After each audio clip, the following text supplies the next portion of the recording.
Olá, turma! Hoje o nosso assunto é hemocultura. A hemocultura, é a cultura de sangue que nós realizamos em laboratório. E esta cultura ela é importantíssima para o diagnóstico de bacteremia e sepse. Lembrando que a bacteremia é a presença de bactérias viáveis na corrente sanguínea, a simples presença desses micro-organismos na corrente. Já a sepse é quando o paciente ele apresenta todos os sinais e sintomas clínicos da infecção generalizada. Normalmente, esses transtornos, a bacteremia e a sepse, são de origem hospitalar, ou seja, são causados por micro-organismos resistentes, já que no hospital são encontrados uma grande quantidade de micro-organismos resistentes. Esta bacteremia, ela pode ser do tipo primária ou ela pode ser secundária. A bacteremia primária é causada quando o micro-organismo já entra diretamente no sistema circulatório ou na corrente sanguínea, através de agulhas, infusões contaminadas e catéteres, por exemplo. Já a bacteremia secundária ocorre por consequência de um foco de infecção definido em outro sítio do organismo, por exemplo, infecção urinária que se agravou e levou a uma bacteremia e posteriormente a uma sepse. Nós temos também os tipos de bacteremia em relação ao tempo que o micro-organismo passa na corrente sanguínea.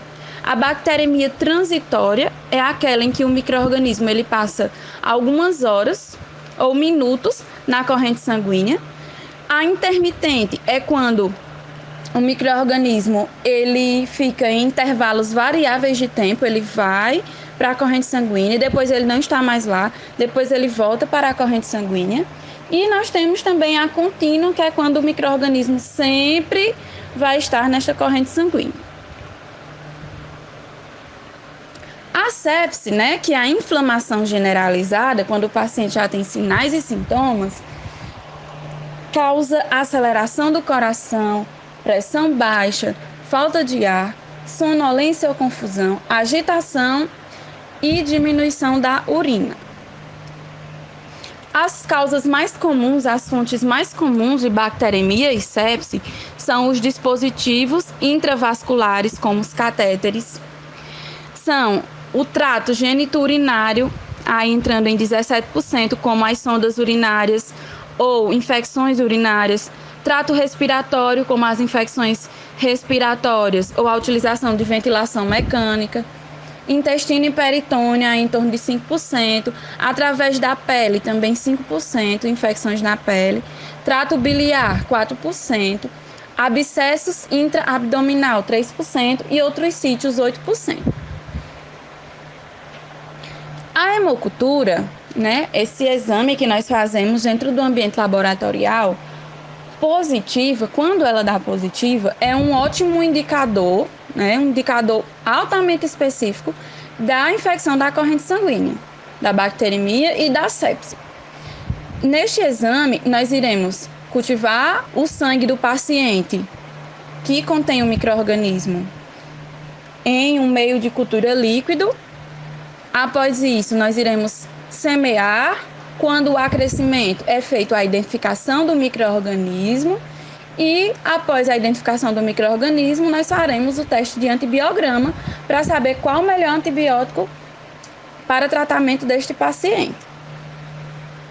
Em relação à coleta, para a hemocultura nós temos instruções importantíssimas, porque se a coleta for mal feita, nós poderemos ter um resultado errado, falso positivo, por exemplo, ou até mesmo falso negativo, certo? Então, o ideal é que se colete entre 2 e 3 amostras, podendo também ser coletadas até 4 amostras, mas o ideal é entre 2 e 3, com o mínimo de 2. Cada amostra representa uma punção. Então, para cada amostra, eu vou realizar uma punção no paciente. Esta punção ela vai encher 2 frascos, ela vai servir para 2 frascos. Um frasco de cultura aeróbia e um frasco de cultura anaeróbia. Por que o anaeróbio está marcadinho aí em vermelho? Porque nem todos os laboratórios possuem recursos para fazer a cultura anaeróbia. E aí acaba fazendo somente a cultura aeróbia. Cada punção dessa deve ser feita em sítios diferentes.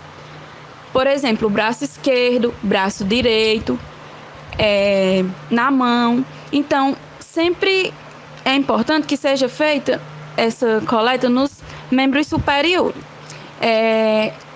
Essas punções em diferentes sítios devem ser feitas também com intervalos de tempo padronizados, que vão variar entre 30 a 60 minutos, mas esse intervalo de tempo pode mudar de acordo com a suspeita clínica do paciente e com o pedido, com o que vem na requisição médica. O ideal é que a coleta seja feita antes do início da antibiótico-terapia. O paciente ainda não começou a tomar antibiótico. No caso de um paciente que já está em antibiótico-terapia, deve-se fazer a coleta o mais próximo possível da dose seguinte que o paciente irá tomar. Por exemplo, a próxima dose de antibiótico do paciente é 7 horas da noite. Então, eu vou fazer a coleta 6 horas da noite. O mais próximo possível da próxima dose, para que o antibiótico já esteja em baixas quantidades na corrente sanguínea no momento da minha coleta. Hoje em dia já existem frascos de meio de cultura para hemoculturas que vêm com uma substância que inativa o antibiótico.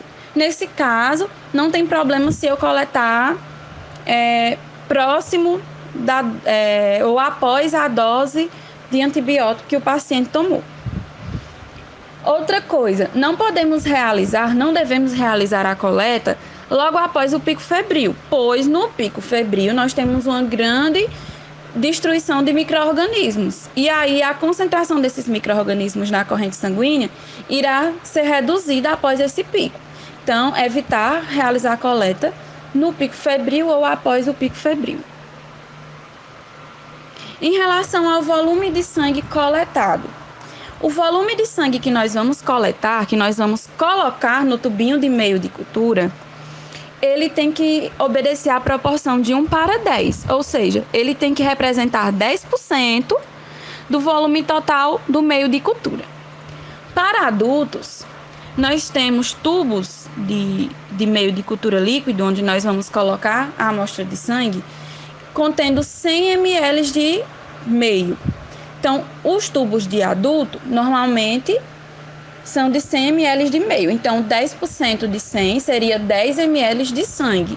Então, deveríamos coletar 10 ml de sangue do paciente. Se o tubo de meio de cultura vier com 50 ml de meio, que é o caso dos tubos infantis, aí nós vamos coletar o valor ideal, seria 10%, 5 ml de amostra de sangue, certo? Então, para adultos, o ideal é em torno de 10 ml de sangue e para criança de 5 ml de sangue, dependendo do peso da criança. Não é interessante que eu colete a mais, porque se eu coletar sangue a mais, eu vou alterar a proporção sangue meio e vou ter uma dificuldade na recuperação do micro-organismo, uma dificuldade para o micro-organismo crescer. No caso de crianças até 13 quilos, a gente vai coletar apenas a quantidade do frasco aeróbio, de 1 a 4 ml, dependendo do tamanho da criança. Então, nós só vamos coletar entre 1 a 4 ml, e adicionar o frasco aeróbio.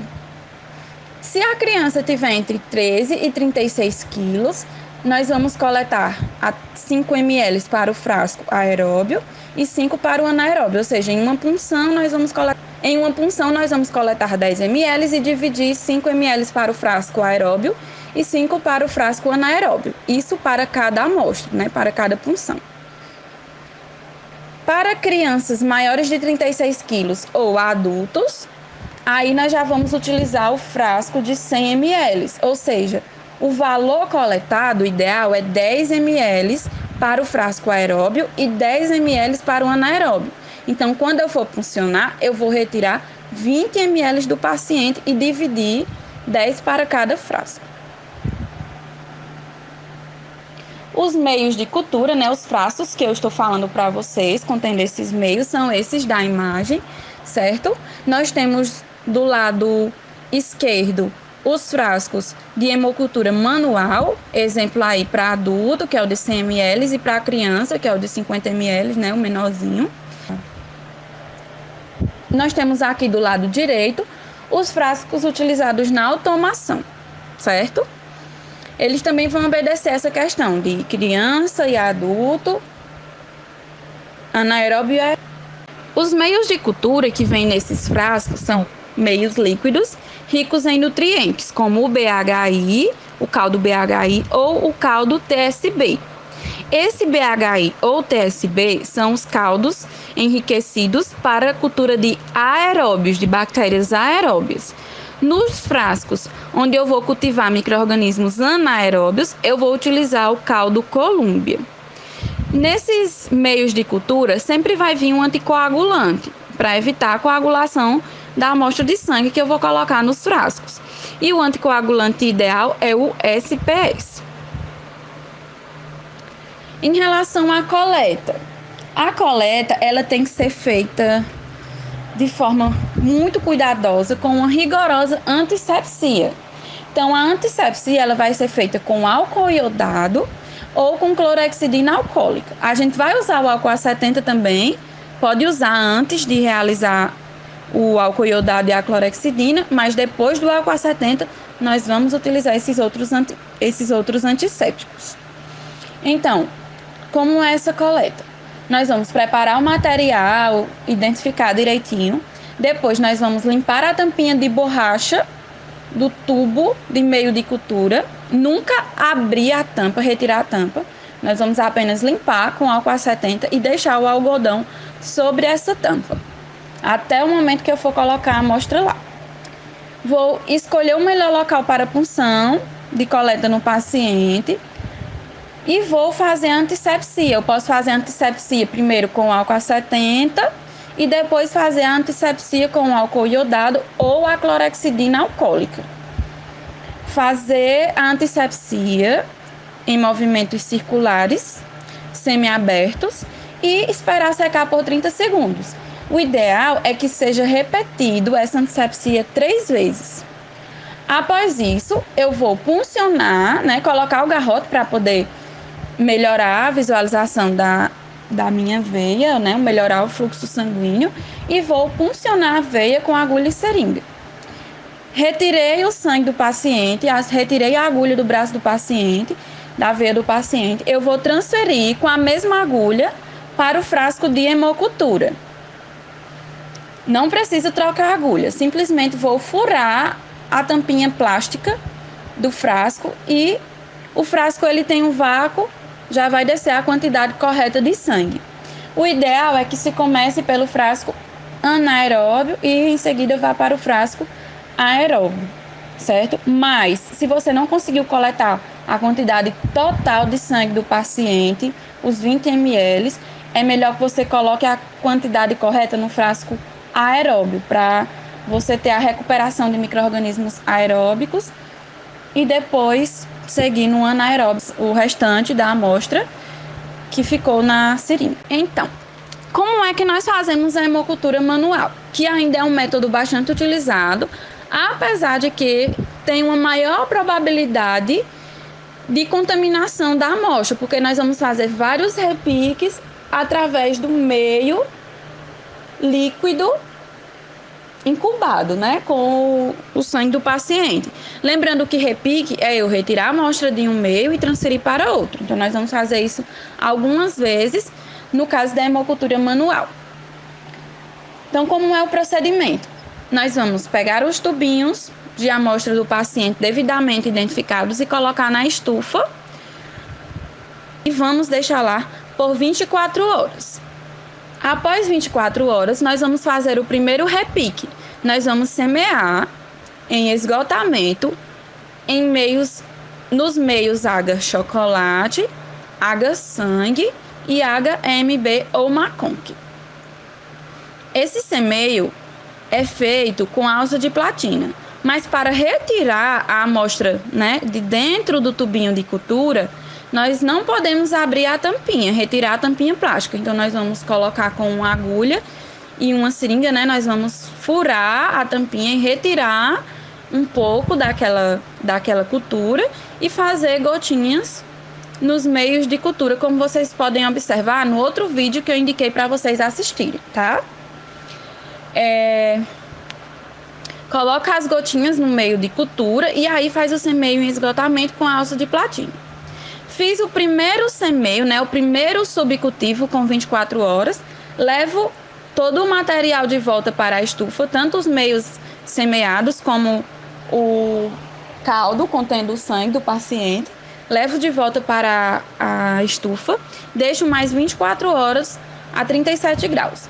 Se o resultado dos meus subcultivos forem positivos, eu já vou identificar o micro-organismo, fazer o antibiograma e liberar o meu resultado. Se o resultado do subcultivo for negativo, eu vou fazer o segundo subcultivo, porque são 3, tá? Então, já fiz o primeiro com 24 horas, vou fazer o segundo subcultivo com 48 horas. Depois de 48 horas de incubação do meio líquido contendo sangue, contando esse tempo a partir da data da coleta, certo? Então, 48 horas é o segundo subcultivo. Do mesmo jeito, esgotamento em água chocolate, água sangue, HMB ou macunque. Positivou, identifico, faço um antibiograma. Deu negativo, vou voltar o tubo, o caldo, né, a minha cultura para a estufa e deixar completar 7 dias, contando sempre a partir da data da coleta. No 7º dia, a gente faz um terceiro subcultivo, também nos 3 meios, e observa, positivou, identifico, faço um antibiograma. Deu negativo, aí sim eu posso liberar um resultado negativo. Lembrando que se eu estiver fazendo pesquisa de fungos ou de micobactérias, o tempo é maior, tá? De fungos vai demorar de 4 a 6 semanas e de micobactério vai depender do meio específico que você vai utilizar ou da automação. Pronto. Essa questão desses 3 subcultivos a gente chama de cultura cega. Por que cultura cega? Porque eu não sei se ali deu positivo ou não. Eu estou repicando, eu estou subcultivando, sem saber se houve ou não crescimento no caldo, certo? É justamente para saber se o micro-organismo está ou não crescendo ali naquele caldo. E é importante sempre a gente estar agitando essa cultura, tá? Todo dia dar uma agitada na cultura, porque facilita o crescimento dos micro-organismos. Por que aí no slide eu marquei o água chocolate? Gente, esse meio é um meio utilizado para micro-organismos fastidiosos, né? Como vocês já sabem. E, de acordo com a Anvisa ou com alguns artigos, você pode fazer o subcultivo apenas no água chocolate, tá? Mas se você quiser fazer uma cultura mais completa, já ver se o micro-organismo realiza hemólise, então você já faz também junto no água sangue. E se você já quiser isolar gram-negativos, já faz junto no MB ou macunque, como eu sugeri aqui para vocês. Bom, para a hemocultura automatizada, né, não é necessário estar fazendo tantos subcultivos. Por quê? O tubinho contendo o meio de cultura, onde eu vou adicionar o sangue do paciente, ele vai ser colocado na automação, né, no aparelho, e o aparelho ele vai verificar se está tendo hemólise, se está tendo produção de CO2, se está tendo alguma película de crescimento dentro desse caldo. E aí, quando o meio dá positivo, quando a cultura dá positiva, o próprio aparelho avisa, né, ele emite um som avisando que aquela amostra X deu positiva. E aí você vai fazer apenas um repique, quando você já sabe que foi positivo. Aí você faz o repique nos meios apropriados, água sangue, água chocolate, MB ou macunque, vê qual micro-organismo cresceu, né, em quais meios, identifica direitinho, faz um antibiograma e libera. Ou seja, eu não vou precisar estar fazendo repiques em amostras negativas e eu vou ter um menor risco de contaminação. Por quê? Eu só vou furar o meu tubinho uma vez para coletar a amostra, tá? Não vou fazer igual na hemocultura manual, que eu tenho que fazer 3 subcultivos, ou seja, eu vou furar 3 vezes o meu tubo contendo o meio de cultura. Gente, lembrando que sempre que forem fazer o repique, né, retirar do tubo contendo o meio de cultura para semear nas plaquinhas, é importante fazer a asepsia da tampinha do tubo com álcool A70, tá? No caso de uma hemocultura positiva, nós faremos a coloração de grã, já podemos liberar resultados parciais para o médico, né? De acordo com essa coloração de grã, podemos liberar o que nós vimos na coloração de grã e identificar o micro-organismo e liberar também junto disso o antibiograma, junto do micro-organismo, o antibiograma. Em caso de crescimento de micro-organismo, é importante a gente saber quais são aqueles micro-organismos que normalmente representam uma bacteremia verdadeira. Ou seja, que quando crescem a partir de uma hemocultura, realmente é uma bacteremia, não é uma contaminação, certo? Então, nós temos aí com uma porcentagem maior do que 90% para bacteremia verdadeira, micro-organismos como Staphylococcus aureus e Escherichia coli estão marcados aí porque são um dos principais, são os dois que mais causam sepse, né? E outras enterobactérias, Streptococcus pneumoniae, Pseudomonas aeruginosa e Candida albicans.